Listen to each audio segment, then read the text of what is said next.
आदाब, आप देख रहे न्यूज़ मैक्स और मैं हूं आपके साथ मुनमुन रहमान। जमीयत उलमा-ए-हिंद के अध्यक्ष मौलाना अरशद मदनी ने आज मीडिया को संबोधित करते हुए देश में तेजी से उभरती सांप्रदायिकता पर बात की। मौलाना अरशद मदनी ने कहा कि सांप्रदायिकता न केवल मुसलमानों के लिए बल्कि पूरे देश के लिए हानिकारक है। मीडिया के सवालों का जवाब देते हुए मौलाना मदनी ने कहा कि देश खराब दौर से गुजर रहा है। देश में इस तरह के हालात विभाजन के समय में भी नहीं थे। उस वक्त मारकाट और कत्ल का वातावरण जरूर था, लेकिन हमारा समाज सांप्रदायिकता आधार पर विभाजित नहीं हुआ था। मौलाना अरशद मदनी ने आगे कहा, जमीयत देश की आज़ादी के बाद से ही इन खतरों को महसूस कर रही है और उसने एक बार नहीं बल्कि हर अवसर पर और हर स्तर पर बार बार आगाह किया कि सांप्रदायिक के डंक को खत्म करो। अगर इसे खत्म नहीं किया गया तो देश उस स्थान पर पहुंच जाएगा जहां चाह कर भी संभालना मुश्किल होगा। मुझे चिंता इस बात की है कि देश की आज़ादी के बाद जो लोग सत्ता में आए उन्हें भी ऐसे हालात के पैदा होने का एहसास था। इसके बावजूद उन्होंने इस ओर कोई ध्यान नहीं दिया। अगर ध्यान दिया होता तो आज हालात कुछ और होते।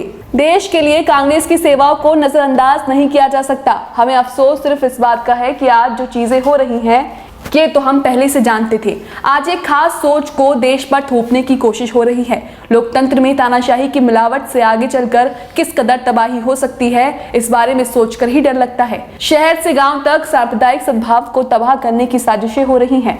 हर मसले को धार्मिक दृष्टिकोण से देखा जाने लगा है। दुख ये है कि सत्ता में बैठे लोग हर मसले को एक धार्मिक चश्मे से देख रहे हैं। इस वजह से नए नए मसले जन्म ले रहे हैं। अगर वे खुली मानसिकता और सकारात्मक सोच का प्रमाण देते और खुद को कट्टरता के खोल से बाहर निकाल लेते तो आज जो देश में हो रहा है वे कभी नहीं होता। यही नहीं, मौलाना अरशद मदनी ने भाजपा सरकार और आरएसएस के हिंदू राष्ट्र मिशन पर भी खुलकर बात की।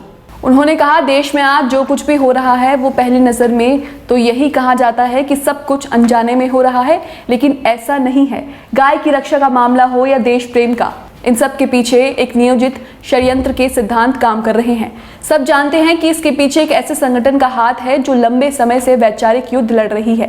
ये वैचारिक युद्ध हिंदू राष्ट्र की स्थापना के लिए है। ये तो आरएसएस का एक विजन है और इस मिशन के तहत देश को चलाया जा रहा है। इससे ये संकेत मिल रहा था कि अगर किसी वक्त सत्ता सांप्रदायिक शक्तियों के हाथ में चली गई तो मुल्क का अंजाम क्या होगा। इससे अल्पसंख्यक और बहुसंख्यक ही नहीं बल्कि भारत का नुकसान होगा। यहाँ हमारा मकसद किसी खास पार्टी को निशाना बनाने का हरगिज नहीं है, बल्कि हमारे नजदीक देश का संविधान, आपसी सद्भाव और शांति सबसे अहम है। एक तरफ सबका साथ, सबका विकास और सबका विश्वास का नारा है तो दूसरी तरफ सत्ता में बैठे लोग अपने अमर्यादित बयानों से माहौल को खराब करने की कोशिश करते हैं। मौलाना अरशद मदनी ने कांग्रेस शासन का भी जिक्र किया। उन्होंने कहा, हम कांग्रेस के समय भी संतुष्ट नहीं रहे।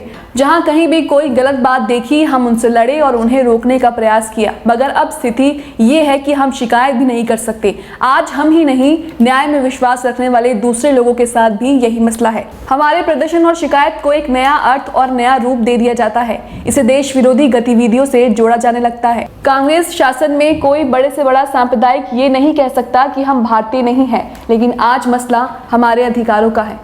Bureau report, news max.